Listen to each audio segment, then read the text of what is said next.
किया, वैसे ही कबीर परमात्मा उनकी आत्मा को निकालकर अपने साथ ले गए और उनको ब्रह्मा, विष्णु, महेश, गणेश और दुर्गा माता के लोक दिखाए। बालक गरीबदास जी इन सभी लोगों को देखकर हैरान थे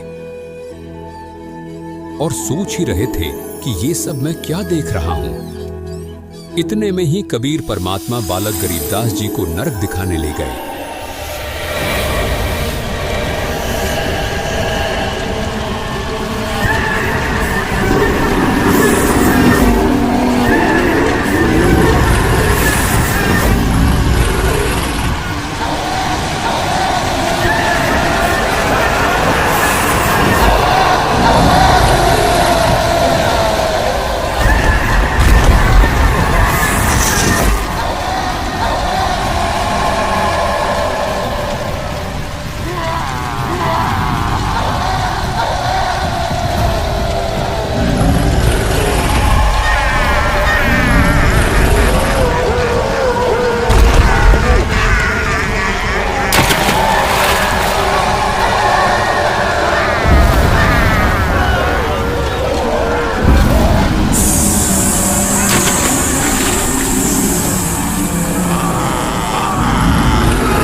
नरक के भयावह दृश्यों को देखकर बालक गरीबदास जी भयभीत हो गए और कबीर परमात्मा जी से कहने लगे, बाबा, ये लोग इन आत्माओं को इतना कष्ट क्यों दे रहे हैं?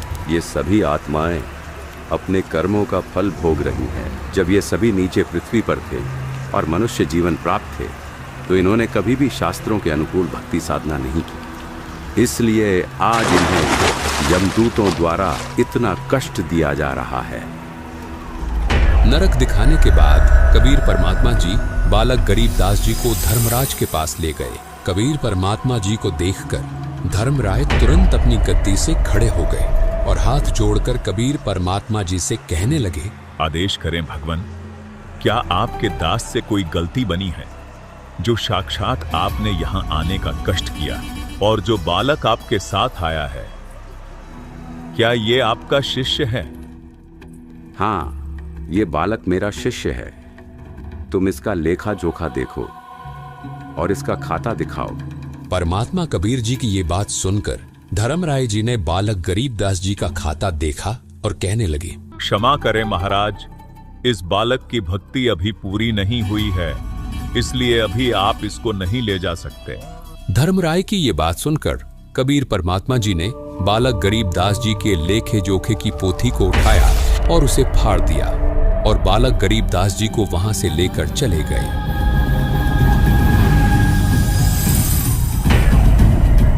और काल के 21वें ब्रह्मांड में पहुंचे, जहां ये काल ब्रह्म तपस्या पर 1 लाख मनुष्य शरीरधारी प्राणियों के सूक्ष्म शरीर से निकले गंध को खा रहा था।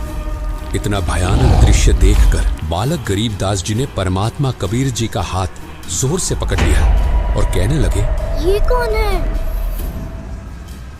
बेटा, ये काल ब्रह्म है।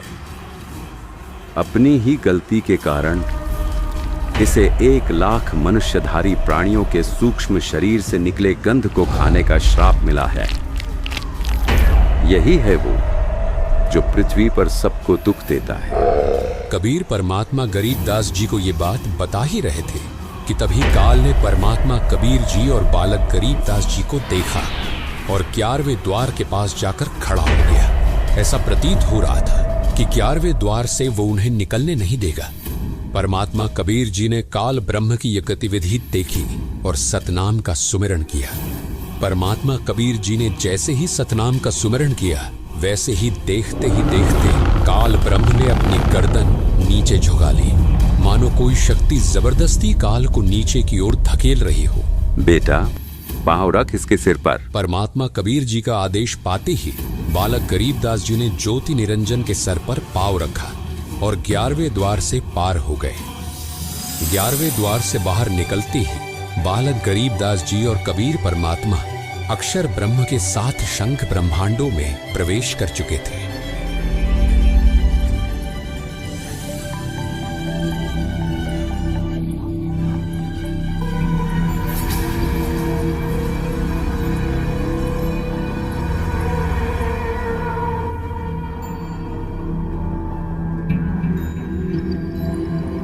ये मेरे लोक में कौन आ गए? अरे बाबा जी, ये कौन है? बेटा गरीबदास, ये जो तुम्हें सामने खड़ा दिखाई दे रहा है, ये अक्षर पुरुष है। अक्षर पुरुष? हाँ बेटा, अक्षर पुरुष, जिसका वर्णन गीता अध्याय 15 के श्लोक 16 में भी किया गया है।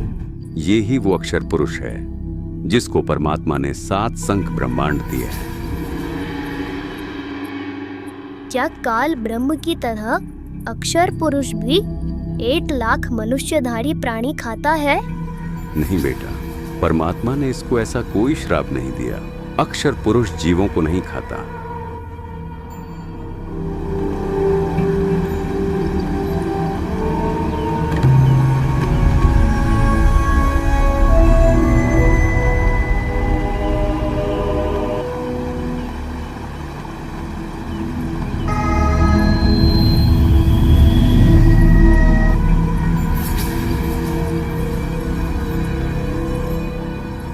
लगता है कि ये स्वयं परमात्मा ही आए हैं और अपनी किसी आत्मा को साथ लेकर आए हैं। हे परम शक्ति, आपके चरणों में मेरा कोटि कोटि दंडवत प्रणाम। परमात्मा कबीर जी अक्षर ब्रह्म की ओर देखकर मुस्कुराए और बालक गरीबदास जी को साथ लेकर 12वां द्वार पार करके सतलोक में प्रवेश कर गए।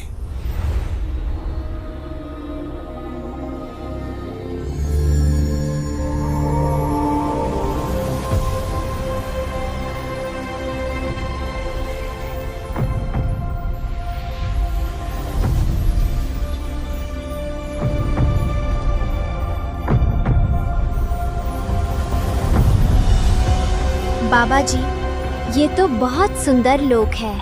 हाँ बेटा गरीबदास,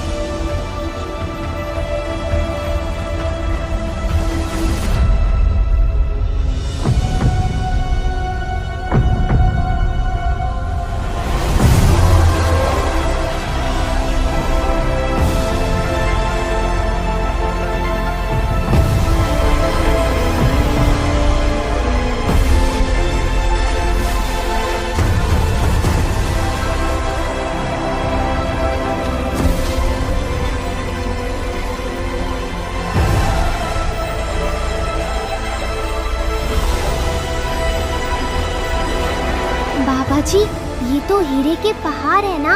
हाँ बेटा गरीबदास,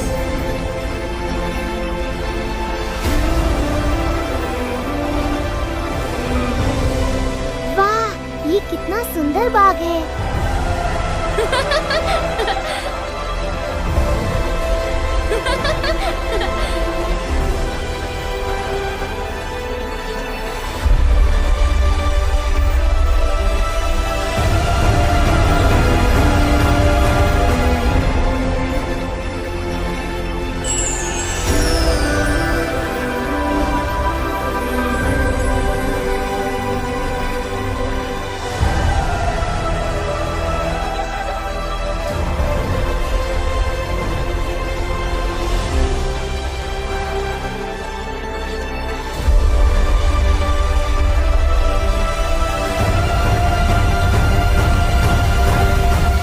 जिंदा बाबा ने बालक गरीबदास जी को पूरे सतलोक की सैर करवा दी थी और अंत में उन्हें सतलोक के उस स्थान पर ले गए जहां वे स्वयं पूर्ण परमात्मा रूप में विराजमान थे।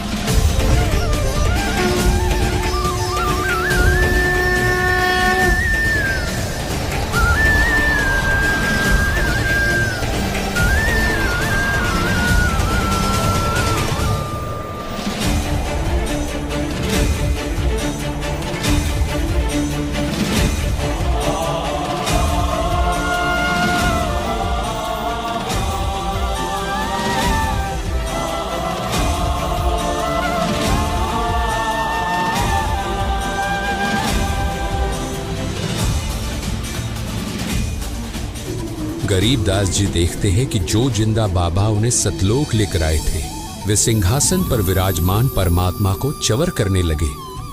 उन्हें देखकर ये प्रतीत हो रहा था कि एक सेवक श्रद्धा से अपने गुरुजी की सेवा कर रहा है।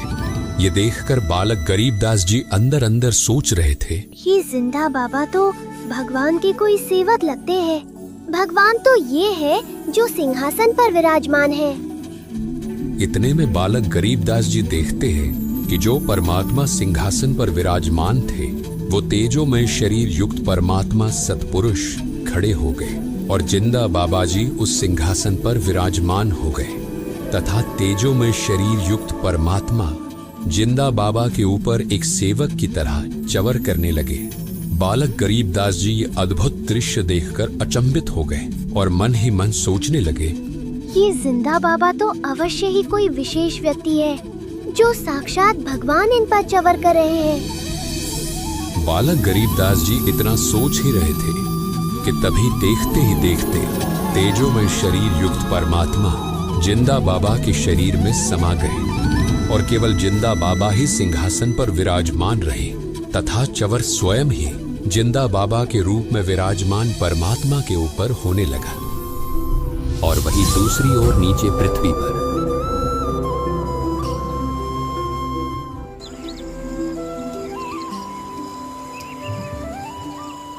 अरे भाई बहुत